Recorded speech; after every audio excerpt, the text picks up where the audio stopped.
৪৭ বছর দীর্ঘ প্রতীক্ষার পর অবশেষে একই টেবিলে বসেছে ইরান ও যুক্তরাষ্ট্র। তবে শান্তির আলোচনা হলেও পরিস্থিতি এখনো উত্তেজনায় ভরপুর। হরমুজ প্রণালী দিয়ে চলাচলকারী প্রতিটি জাহাজ ও তেলবাহী ট্যাংকার থেকে আদায় করা হবে টোল, তাও আবার ইরানি রিয়ালে।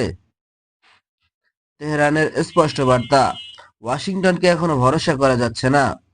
এদিকে হঠাৎই কড়া হুঁশিয়ারি ডোনাল্ড ট্রাম্পের, পারমাণবিক ইস্যুতে সমাধান না হলে নামবে বিধ্বংসী হামলা। পরিস্থিতি যে কোনো সময় ভয়াবহ দিকে যেতে পারে।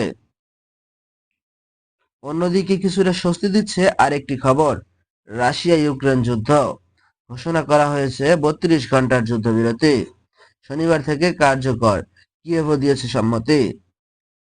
এরই মধ্যে প্রায় ১,০০০ ইউক্রেনীয় সেনার মরদেহ হস্তান্তর, যুদ্ধের নির্মম বাস্তবতার আরেকটি প্রমাণ। অবিশ্বাস্য সন্দেহ আর কূটনৈতিক চাপের মাঝে ইসলামাবাদে চলছে উত্তপ্ত আলোচনা। ইরানের ১০ দফা শর্ত, যুক্তরাষ্ট্রের ১৫ দফা দাবি। এর আগেই পাকিস্তানের প্রধানমন্ত্রী শেহবাজ শরীফ দুই পক্ষের সঙ্গে করেছেন আলাদা বৈঠক।